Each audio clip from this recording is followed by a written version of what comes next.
Hello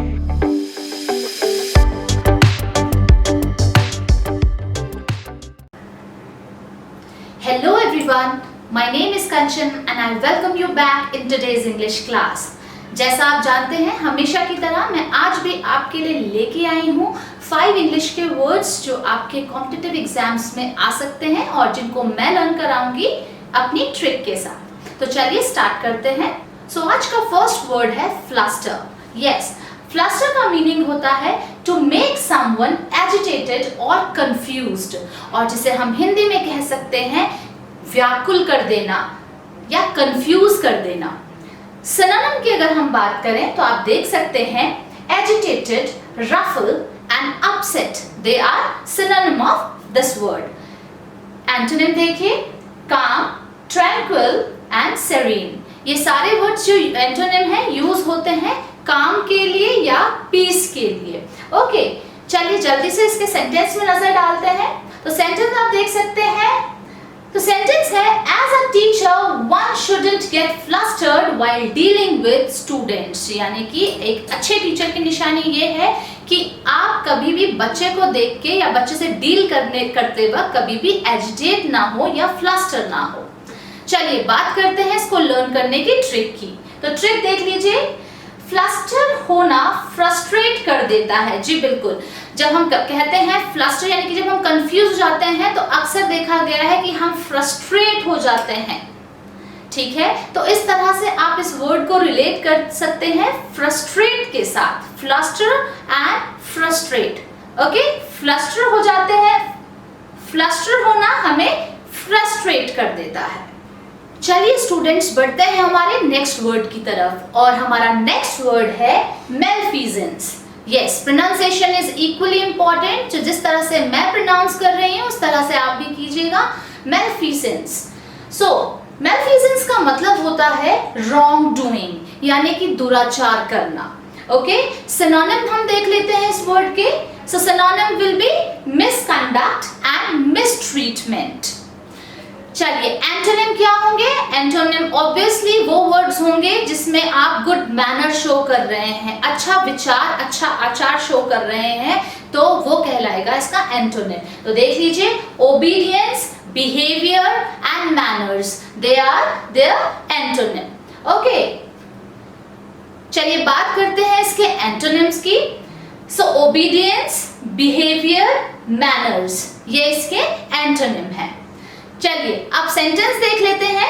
sentence में आप देख सकते हैं, when the theft of municipal funds by the city's mayor was discovered, he was arrested and charged with malfeasance। यहाँ पर आप देख सकते हैं किस तरह से इस वर्ड का यूज किया गया है कि जब सिटी मेयर को देखा गया कि उसने उसे चोरी की है तो डेफिनेटली उसे अरेस्ट कर लिया गया और उसके ऊपर मेलफिजेंस यानी कि रॉन्ग डूइंग का चार्ज लगा।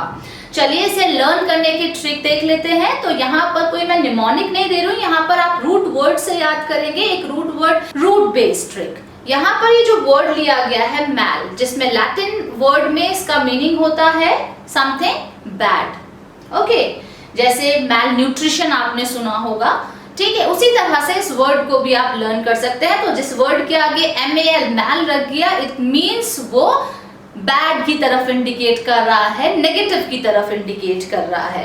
ठीक है, तो मेलफिसेंस भी एक नेगेटिव वर्ड है। ठीक है, इस तरह से आप इस वर्ड को लर्न कर सकते हैं with the help of root word mal. चलिए स्टूडेंट्स बढ़ते हैं हमारे नेक्स्ट वर्ड की तरफ, and our next word is pugnacious. Pugnacious का मीनिंग होता है one who is eager to argue और क्वेरल, और जिसे हम हिंदी में कहते हैं झगड़ालू किस्म का। ठीक है, कई लोग आपने देखे होंगे बहुत झगड़ालू किस्म के होते हैं, तो उनके लिए हम ये वर्ड यूज कर सकते हैं। सिनोनिम की बात कर लेते हैं, तो synonym are combative, aggressive and antagonistic. चलिए बात करते हैं एंटोनिम की। Antonym are peaceable, suavity and tender. Tender का मीनिंग होता है कमजोर, यानी कि जो कमजोर होगा वो झगड़ालू प्रवृत्ति का नहीं होगा, बट ऑब्वियस है, तो इसलिए इसका एंटोनिम बन सकता है। चलिए बात करते हैं इसके सेंटेंस की। John's pugnacious behavior causes him to have a few friends, यानी कि झगड़ालू नेचर के कारण, झगड़ालू बिहेवियर के कारण जॉन, चलिए बात करते हैं इसके सेंटेंस की। So John's pugnacious behaviour causes him to have a few friends, यानी कि जॉन के झगड़ालू नेचर के कारण उसके दोस्त बहुत कम हैं। डेफिनेटली होता भी है, जिनका झगड़ालू नेचर होता है लोग उनसे दूरी बनाए रखते हैं, ठीक है। तो उस तरह से आप इस सेंटेंस को लर्न कर सकते हैं और रिलेट कर सकते हैं अपने डे टू डे लाइफ से।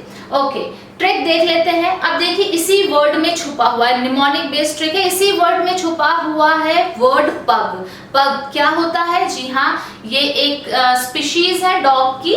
ओके, तो देख भी सकते हैं फिगर में आपको मेंशन है पग, और ये बहुत क्यूट डॉग होते हैं। इनको देख के बिल्कुल भी नहीं लगता कि ये बहुत झगड़ालू किस्म के जैसे डेंजर डॉग्स टाइप होते हैं, बिल्कुल नहीं लगता, बहुत ही क्यूट लगते हैं। तो हम कह सकते हैं कि पग बिल्कुल भी पग्नेशियस नहीं होते हैं, पग बिल्कुल भी पग्नेशियस नहीं होते हैं, ठीक है। तो इस तरह से आप इस वर्ड को लर्न कर सकते हैं।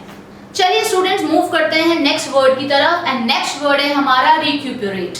रिक्यूपरेट का मीनिंग होता है रिकवर फ्रॉम इलनेस, यानी कि किसी की स्थिति में सुधार होना, तो that is called recuperate.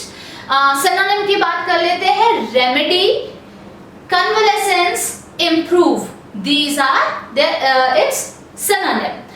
Okay, next है हमारा एंटोनिम। तो एंटोनिम यानी कि किसी की हालत में सुधार होने की बजाय क्या हो रहा है? बुरा हो रहा है, गिरावट आ रही है उसके स्वास्थ्य में, अगर हम कह सकते हैं तो उसका हम, या किसी की परफॉर्मेंस में गिरावट आ रही है तो हम कह सकते हैं डिटीरियोरेट एंड डिक्लाइन। बहुत इजी वर्ड्स हैं, ये आपने सुने भी होंगे, तो इसके ये एंटोनिम्स हैं।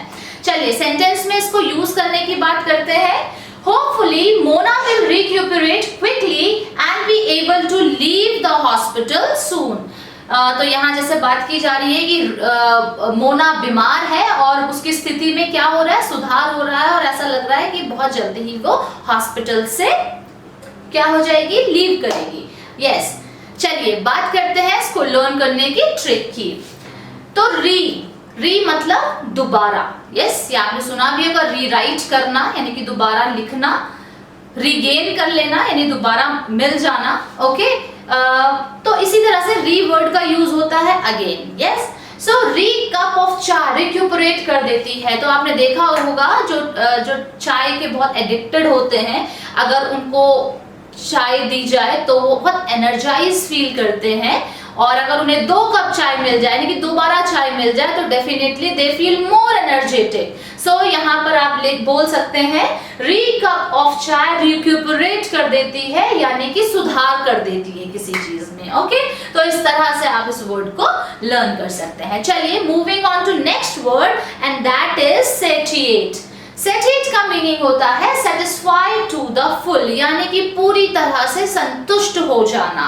ओके, सिनोनिम की अगर हम बात करें तो आप देख सकते हैं satisfy, quench, yes, quench the thirst बोलते हैं ना, तो यानी कि जब हम प्यास बुझा रहे होते हैं तो उसके लिए हम यूज वर्ड करते हैं क्वेंच।